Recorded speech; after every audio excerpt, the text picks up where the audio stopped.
yung kanyang ipinangakong 20 piso kada kilo ng bigas, yung murang bigas. Eh 3 taon na sa pwesto, walang murang bigas.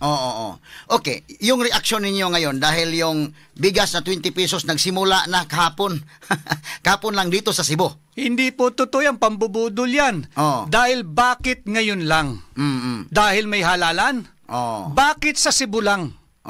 Ibig sabihin, yung mga mahihirap at hindi makabili ng murang bigas, yung walang access sa murang bigas na makakain, sa Mindanao at sa Luzon ay hindi kasali. Paano yung taga-Southern Luzon, taga-Southern Tagalog, na walang pera pambili ng makakaing bigas, hindi sila kasali? Ito'y nakikita natin, pamumulitika lamang at pang-iinsulto sa inyo, mga Cebuano.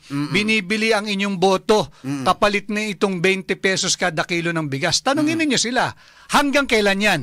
Hanggang May 10 lang? O hanggang May 12 lang, pagkatapos wala na? At kung isasabihin lang tuloy-tuloy yan hanggang end of year, paano yung taga Luzon? Paano yung taga Mindanao? Paano yung taga Southern Tagalog? Paano yung maraming mahihirap sa Metro Manila? Walang karapatang kumain at walang karapatang magkaroon ng access sa mura at makakaing bigas? Ito'y pawang pamumulitika lamang. Maling uri ng politika ng Marcos administration. Pero sinabi nila, sinabi nila na yun ay pilot area lang daw yung Cebu. Why Cebu? Ask them, why Cebu? Why Cebu? Of all places, why Cebu?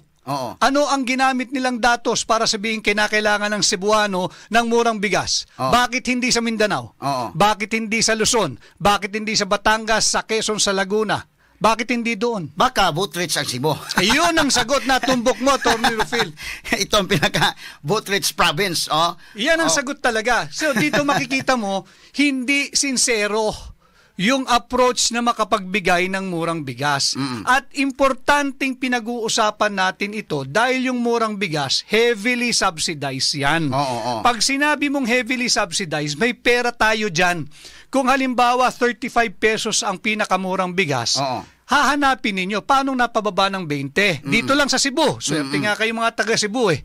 At dito nagsimula yung pambubudol na naman ng murang bigas. Sino magbabayad ng difference of 15 pesos? Tayo yun. Sambayan ng Pilipino. Galing sa ating buwis. At pag walang sapat na buwis na nakokolekta, saan nila kukunin yung pang-subsidize? Uutangin ng gobyerno yan. Utang na naman. At yung utang na yan, pagbabayaran natin yan. Kaya yung mga kapatid natin, mga listeners natin, yung mga nakikinig sa broadcast ngayon, dahil mayroong murang bigas, bibili yung mga kababayan natin, of course, dahil 20 pesos lang, hindi nila isipin na may utang na loob tayo. Hindi. Hindi dyan sa dahil atin yan eh. In fact, I am encouraging all the Cebuanos, if you have the means, kung meron po kayong kakakayahan na mamakyaw ng 20 pesos na kilo ng bigas na inaalok po ngayon dito sa inyo, tingnan nyo muna, yan ba'y makakain? Suitable ba yan for human consumption? On the assumption that it is indeed suitable for human consumption, pakyawin ninyo, bilhin ninyo. Pero mayroong limit lang eh, 10 kilos lang per week. Yun ang problema. At saka, kailangan lang yung 18 years old lang yung makabili. Kasi pagka 18 years, below 18 years old, hindi pwedeng bumoto eh. Paano mo ba papabotohin yung batang 15 anyos? Disqualified yon. Dito mo makikita tahasan ng pambubudol eh. But anyway, kung nandyan na yan, at kahit may limit yan at makakain yan, bilhin ninyo. Atin yan eh. Pera natin yan eh. Huwag kayong tumanaw ng utang na loob sa administrasyon ni Marcos Jr., hindi dahil ingrato tayong katulad nila. Hindi. Dahil mulat na tayo. Na invested tayo dyan, pera nating mga Pilipino yung ginagamit na pang-subsidize dyan. Hindi nila pera yan. Now, Attorney Vic, dahil sa sinabi mo na, at saka makita naman natin, nasa inner circle ka noon ni Marcos dahil kayo ay cabinet secretary at executive secretary pa. So, at na-mention mo naman, 2021, 2022, during the campaign period. So, mayroon kang alam tungkol dito. I hope you don't mind, tatanungin kita, bakit? Anong nangyari doon? Dahil yung sa survey noon, si Inday Sara yung number 1 eh. Si Marcos hindi number 1. But paano na-convince nila si Inday Sara na tatakbo na maging running mate na lang ni BBM? Mayroon ka bang idea dyan? Malinaw naman yung sinasabi hanggang ngayon ni Vice President Inday Sara Duterte.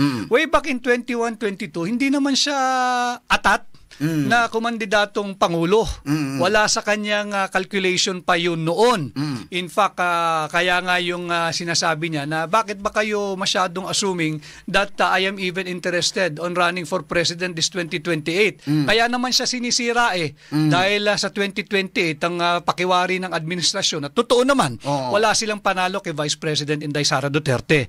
On the assumption na siya ay interesadong maging Pangulo. Yun ang naging basihan ng kanyang desisyon. Hindi naman siya interesadong maging Pangulo nung siya nagdesisyon maging vice-presidente ng kasalukuyang namumuno. Oo. At talaga nakakatulong yun. No? In fact, yung mga boto kay dahil parang sinabi nila solid north, solid south. So, ang taong bayan, alam naman nila yung itutulong sa Duterte doon sa kay Marcos. Pero ngayon, parang sinabi nila na wala daw. Yung pagpanalo ni Marcos, kay Marcos yan, walang natutulong yung mga Duterte. Anong reaction niyo dyan? Sino nagsabi niyan? At kung sino man ang nagsabi niyan, siguro kailangan niyang aralin yung kasaysayan ng 21 and 22 campaign. Yang pahayag na yan, kung sino man ang nagbitaw niyan, talaga makikita mong napaka-ingrato ng taong yan.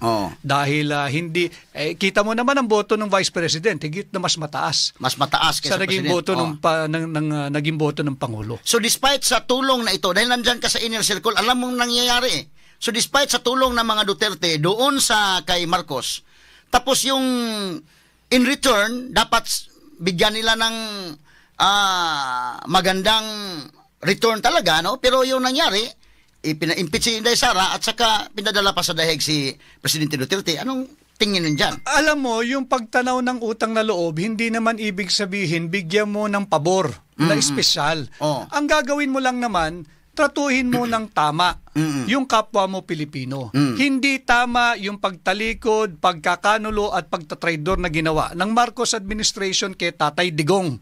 Si Tatay Digong ay Pilipino. Kung meron man siyang mga binibintang sa kanyang pagkukulang o kaso, dapat niyang harapin dito sa Pilipinas at hindi sa kamay ng mga naglalaway na banyaga sa The Hague.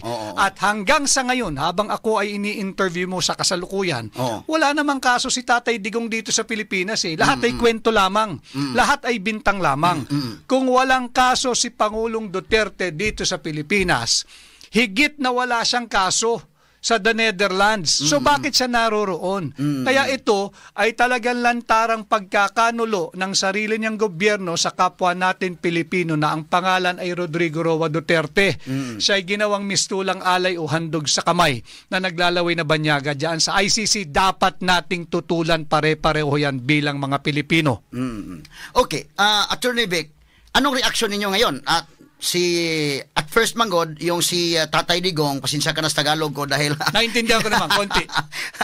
Hindi ako, I cannot speak in a straight flawless Tagalog, no, but I'm trying to really express it na parang ano din, no. So okay, now noon si Tatay Digong lang yung nag-campaign sa inyo, ngayon wala, nandoon na sa dahig. Si Inday Sara parang hindi masyadong active, pero ngayon naging active na. In fact, yung Duterte ay in-endorse na niya, no? Anong reaksyon niyo sa endorsement ni Inday Sara? Malaking bagay yon. Yung hindi naman agad-agad na pagsali ni Vice President Inday Sara Duterte, nauunawaan ko yon personally, sapagkat kinakailangan niya munang gampanan ang kanyang obligasyon bilang anak sa kanyang ama. Mahirap naman na sinalbahin na yung ama mo, hindi mo man matulungan at gampanan yung obligasyon mo bilang mabuting anak. Ginawa iyon ni Vice President Inday Sara Duterte. At nung nagampanan na niya, although tuloy-tuloy pa rin naman yan, ay at saka siya nagiging aktibo ngayon sa kampanya. Meron siyang sariling schedule, may sariling schedule yung Duterte, kami, at meron din kaming individually among the Duterte candidates ang kanya-kanya schedule. Kung saan magtutugma, doon kami nagsasama-sama.